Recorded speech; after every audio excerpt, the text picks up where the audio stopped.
Before Apple, before Amazon, before any corporation had a name that echoed in every corner of the globe, there was another. A company so vast it dwarfed them all, not just in wealth, but in power. Imagine a corporation today. Now give it its own army, a fleet of warships larger than most nations. Give it the authority to declare war, to negotiate treaties, to imprison and execute people. Give it the right to print its own money and establish colonies. This isn't a dystopian fantasy. This was a reality. At its peak, its value was an estimated $7.9 trillion in today's money.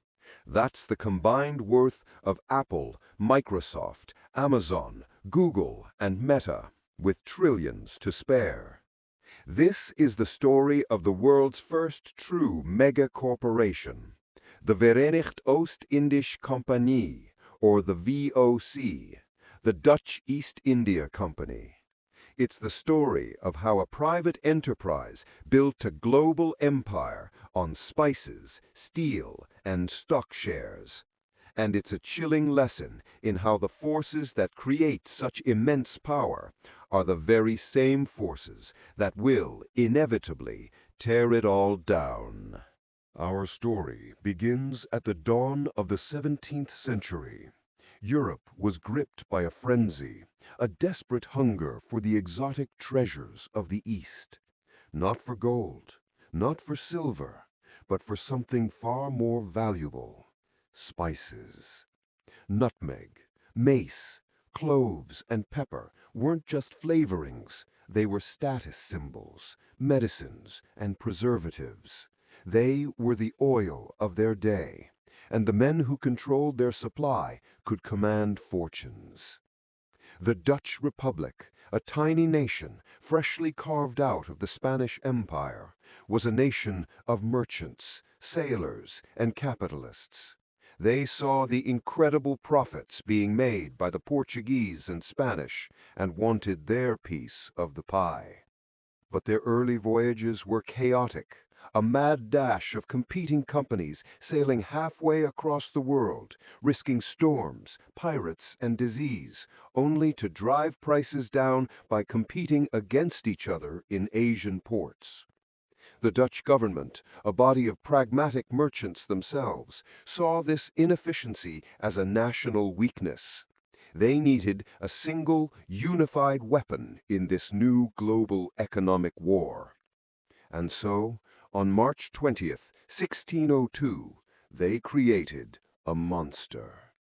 The States General of the Netherlands granted a charter to the Verenigd Oost-Indische Compagnie. It was a document unlike any the world had ever seen. The VOC was given a complete 21-year monopoly on all Dutch trade east of the Cape of Good Hope and west of the Strait of Magellan. No other Dutch citizen could legally trade in this vast territory. But the charter went further. It granted the VOC quasi-governmental powers. It could build forts, maintain armies, and strike treaties with local rulers.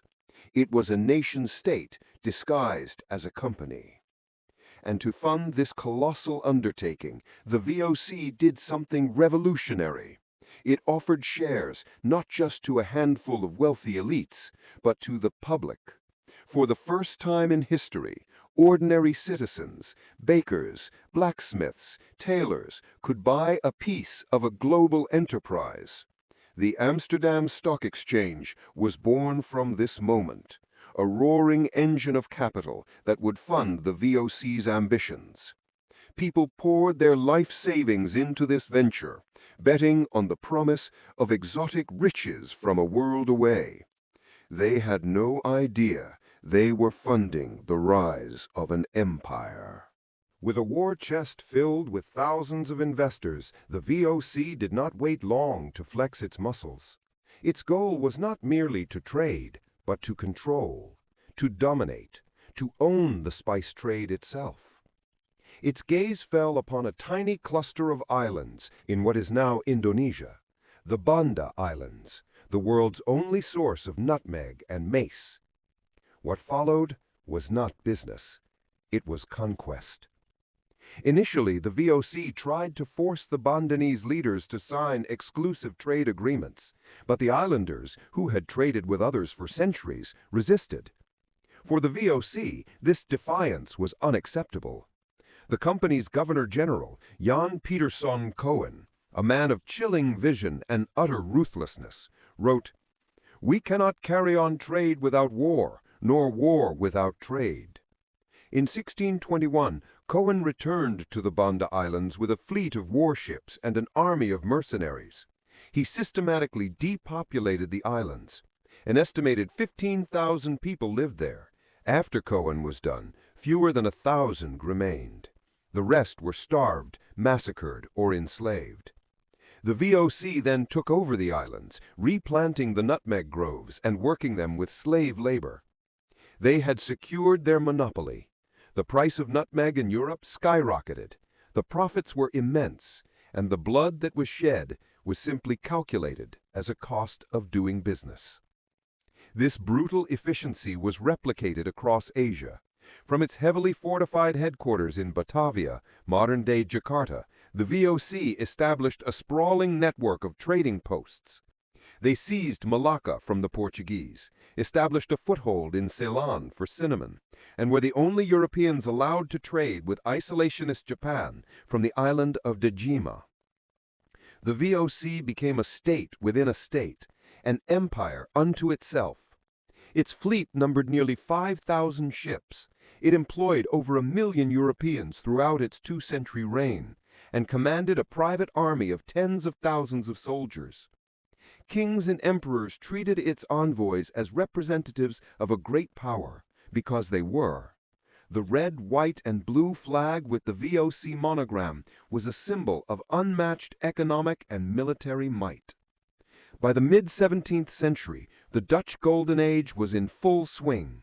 Financed by the VOC's staggering profits, the company controlled half of all European trade with Asia, its ships laden with spices, silks, porcelain, and tea, transforming Amsterdam into the richest city on earth.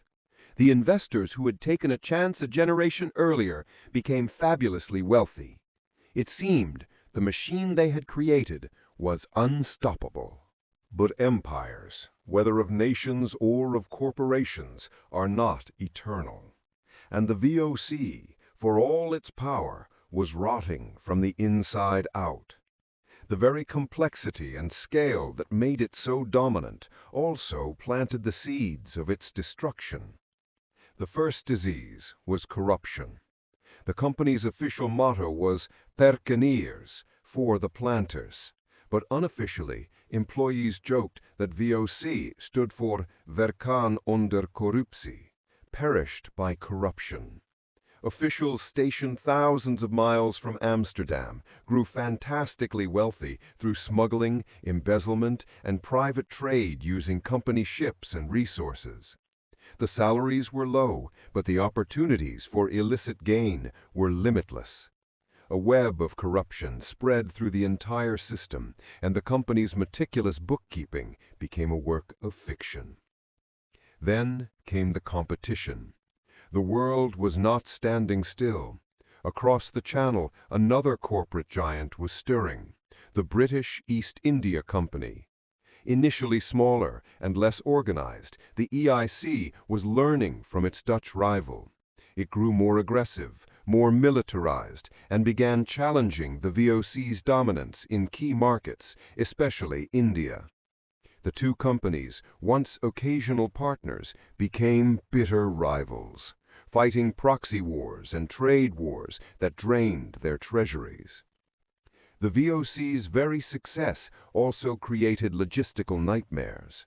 The cost of maintaining thousands of ships, dozens of forts, and a massive private army was astronomical. As the supply of spices increased due to the VOC's own efficiency, their prices in Europe began to fall, squeezing profit margins. The company was forced to diversify into other goods like tea and textiles. But here they faced even stiffer competition. The bureaucratic giant was becoming slow and unable to adapt to shifting markets. The decisive blow, however, came not from a ledger book, but from the barrel of a cannon. The Fourth Anglo-Dutch War that erupted in 1780 was a catastrophe for the Dutch Republic and a death sentence for the VOC. The British Royal Navy, now the undisputed master of the seas, systematically hunted down the VOC's fleet. They severed the vital shipping lanes between the Netherlands and Asia. Hundreds of VOC ships were captured, their precious cargo lost to the enemy. Trade ground to a halt. The financial lifeline of the company was cut. Starved of revenue and crippled by war, the VOC entered a death spiral. It could no longer pay dividends to its shareholders, the ultimate sin for a public company. Its debts mounted to an unimaginable sum. The once mighty giant was now a hollow shell, a zombie corporation kept alive only by emergency loans from the Dutch government, which feared the economic shock of its collapse. Finally, in 1799, after nearly 2 centuries of dominance, the charter of the Dutch East India Company was allowed to expire. It was unceremoniously dissolved. The Dutch state absorbed its massive debts and its remaining colonial territories, which would become the Dutch East Indies. The world's first and greatest multinational corporation was no more. It vanished not with a bang, but with the quiet scratch of a pen. But you cannot erase a legacy that large. The VOC didn't just disappear. It transformed into the DNA of our modern world. It pioneered the very concepts that define our economy: the publicly traded corporation, the idea of shareholder value, the mechanics of stock exchanges, and the architecture of global supply chains. And this is where its story becomes a chillingly relevant warning. The VOC's playbook is still in use today. When a modern tech giant uses its market dominance to crush smaller competitors, it's echoing the VOC's strategy for monopoly. When a corporation leverages user data, the modern equivalent of shipping manifests and market reports, to predict and control consumer behavior, it's practicing the VOC's core principle of information warfare. When a company's complex offshore tax structures and hidden finances recall the rampant corruption of VOC officials, we see that the temptation to place corporate profit above all else is timeless. The VOC proved that a corporation, if left unchecked, could accumulate more power than a state. It showed that the relentless pursuit of profit could justify horrific brutality. And its collapse is the ultimate cautionary tale, that empires built on greed, overextension, and an inability to adapt are destined to fall, no matter how big they are, no matter how untouchable they seem. The story of the Dutch East India Company is more than history. It is a mirror.